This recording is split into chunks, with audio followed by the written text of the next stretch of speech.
When you think of the railways on the Isle of Wight, if you think of them at all, you probably think of the Island Line and its various ex-London Underground trains. And no doubt I will get around to that someday, but today I'd like to talk about the island's other railway, the Isle of Wight Steam Railway. These days the railway is a major tourist attraction, but it also serves as a living museum of the island's once extensive network of railways. The line runs from Smallbrook Junction to Wootton with its headquarters at Haven Street. The trains are some of the most eclectic you'll ever see, for the simple reason that the railways of the Isle of Wight are historically very eclectic. The line was originally part of the Ryde and Newport Railway, which did exactly what it said on the Act of Parliament. The Ryde and Newport, which is harder to say than you might think, was opened in December 1875. And acquired its first locomotives the following year, in the form of a pair of 240 tank engines built by Bayer Peacock. In 1887 it was merged with two other railways, the Cowes and Newport Railway and the Isle of Wight Newport Junction Railway, to form the Isle of Wight Central Railway. One of the historical curiosities of the Isle of Wight is that it's a relatively small island, yet it had 58 miles of railway.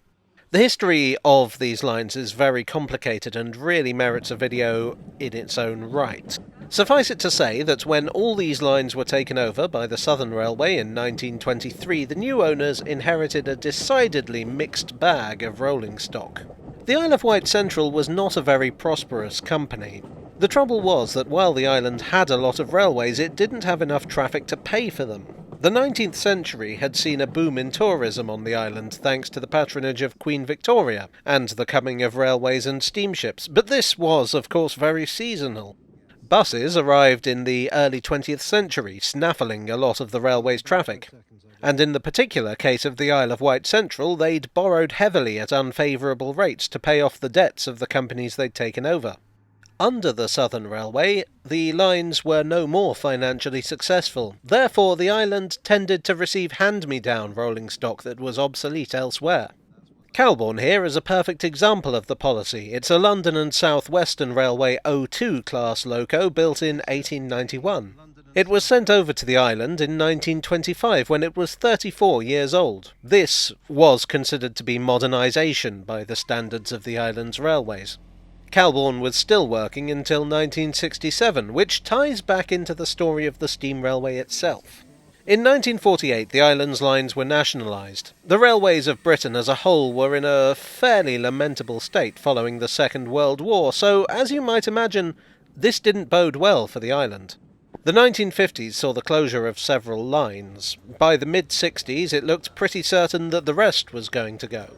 But the 1950s and 60s had seen a very interesting new development, the rise of railway preservation movements. There was a growing movement of nostalgia in Britain, particularly for industrial subjects like railways and canals, and a backlash against heartless modernisation. And with the market suddenly being flooded with closed railways and obsolete rolling stock, there was a boom in what we'd now call heritage railways. The Isle of Wight, with its collection of Victorian and Edwardian vehicles, was naturally a subject of interest. In 1965, the Wight Locomotive Society was formed with the aim of preserving an O2 and carriages before the axe fell. As we know now, the axe didn't fall all the way, and the line from Ryde Pierhead to Shanklin remained in service, continuing the tradition of eclectic rolling stock by using elderly ex-London Underground trains. It was rebranded as the Island Line. Meanwhile, a project known as Vectrail was planned to run the line from Cowes to Ryde as a private concern using the curious Pace Railer railcars. This scheme ultimately failed, but it raised the possibility that the line, in whole or in part, might continue to operate. The line to Cowes was closed in 1966. In 1967, the Wight Locomotive Society acquired Calbourne, which had essentially been employed in digging its own grave by assisting in electrification on the remaining line. A donation from artist David Shepherd secured its survival. The society was initially based at Ryde St John's. The next few years saw a rush of activity. Fundraising, negotiating with local authorities, and acquisition of land, stock and equipment. This culminated with a rapid evacuation of Ryde in January 1971 to the line's new home at Haven Street, following a notice to quit that gave them only a week to move out. The move was officially completed on the 24th. Much of the work was done by the remains of the ageing tram that had formerly worked the pier railway at Ryde. At Easter, the first official passenger train ran, hauled by Calbourne. Initially, the line only ran from Haven Street to Wootton, but the following 20 years would see it extended, finally making a connection to the Island line at Smallbrook Junction in 1991. There had been a Smallbrook station historically, but Smallbrook Junction is entirely new. There's one more station, Ashey. Haven Street is still the railway's headquarters and includes a museum, a rolling stock display, and the needful facilities of any heritage railway. Over the decades, the line has added to its collection and now has, to my mind, one of the best collections of Victorian and Edwardian carriages and wagons in the country. I particularly like this North London Railway carriage. Some of these were taken straight from British Railways service. Others were painstakingly restored from derelict condition, having been turned into sheds and cottages around the island and the south of England. One coach body, London Chatham and Dover Railway number 6376, has actually been restored as a cottage, as a way of demonstrating a mode of living that's now mostly extinct. The collection has examples of several typical Wight locomotives, including a pair of London, Brighton and South Coast Railway Terriers, and an E1 from the same company. The post-steam era is represented by a Class 03 named Edward, and a Class 05 rejoicing in the name of Nuclear Fred, both of which formerly worked on the Island line.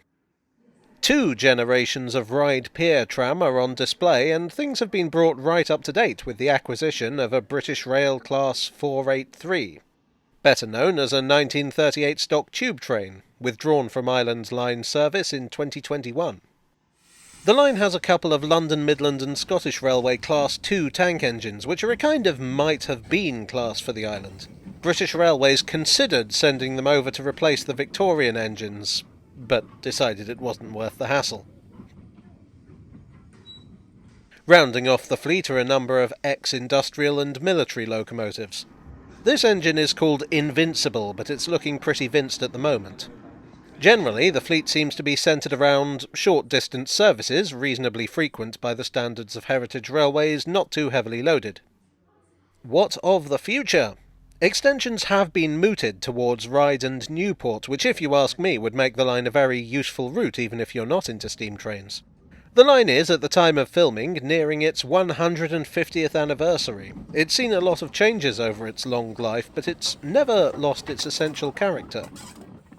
It's a quirky little line, and long may it remain so.